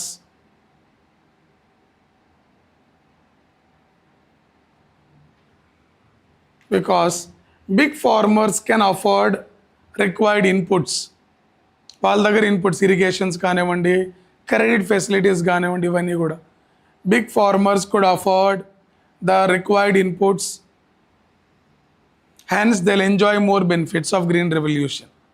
Hence, they'll enjoy more benefits of green revolution. Hence, they'll enjoy more benefits of green revolution. Hence, they'll enjoy more benefits of green revolution. అర్థమవుతుందమ్మా? Big farmers దగ్గర credit ఉంటుంది, irrigation facilities వాళ్ళకి availability ఉన్నాయి. So green రెవల్యూషన్లో ఎక్కువ ఎవరికి లాభమైంది? Big farmers. అంటే small farmers are affected, big farmers are benefited. Can I say the income disparities between rich and poor is furthermore expanded, right? That is disadvantage of green revolution. Moreover, high yield variety crops were also more prone to attack by pests, and the small farmers who adopted this technology could lose everything in pest attack. ఖచ్చితంగా pesticides వాడాలి high yield variety సీడ్స్కి. They are pest sensitive. ఊరికే తెగుళ్ళు వస్తాయి. Pesticides కొట్టడానికి వెళ్తాక డబ్బులు లేవు, మొత్తానికి క్రాప్ అంతా కూడా డ్యామేజ్ అయ్యేది. పెస్టిసైడ్స్ కొట్టాలంటే మనకేం కావాలి? క్రెడిట్ కావాలి. క్రెడిట్ ఎవరి దగ్గర ఉంటుంది? Big farmer. They are getting benefited. The small farmers are getting a loss of their economy because of high yield variety crops are more affected by pest. Government provided loans to low income interest rate to the small farmers and subsidized fertilities to what? So small farmers could also have access to the what? Needs of inputs. ఇది రేపు మాట్లాడుకుందాం. సరేనా? రేపటి chapter కూడా అయిపోద్దామా? Will go to next chapter. అంటే 10th and 11th and 12th is very important and they are big chapters. రేపు ఇక్కడ నుండి చెప్పుకుందాం. సరేనా? సో స్మాల్ ఫార్మర్స్కి ప్రాబ్లం ఏంటి? క్రెడిట్ లేదు, అందుకని పెస్ట్ వాళ్ళు కొనలేరు. పెస్ట్ అటాక్ వల్ల they are losing the crop. దీన్ని దృష్టిలో పెట్టుకుని గవర్నమెంట్ ఏం తీసుకొచ్చింది? Providing loans to the farmers, helping farmers, providing subsidised fertilisers, subsidised seeds. Right everyone? See you in the next class. అర్థమైందా? సో ఎన్సీఆర్టీస్ ప్రాపర్గా చదువుకుంటే చాలా వరకు మీ మెయిన్స్లో పాయింట్స్ కవర్ అవుతాయి. You feel more confident. So ఎలా చదవాలి? టైం ఎక్కువైనా పర్లేదు, మనం తీసుకుందాం, డైలీ 2 hours పెట్టుకుందాం, అన్ని ఎన్సీఆర్టీస్ జాగ్రత్తగా చెప్పుకుందాం. సరేనా? చలో boys, have a nice day. Soon current affairs start అవుతాయి, యాన్షియంట్ మిడివల్ స్టార్ట్ అవుతాయి. At the same time NCERT continue అవుతుంది. క్లియర్? చలో. తర్వాత మీరు వాటిని వర్కౌట్ చేసి గుర్తుపెట్టడానికి ట్రై చేయండి అమ్మా. గుర్తు లేకుండా ఇంకా యూజ్ ఏమని చెప్పండి. See online.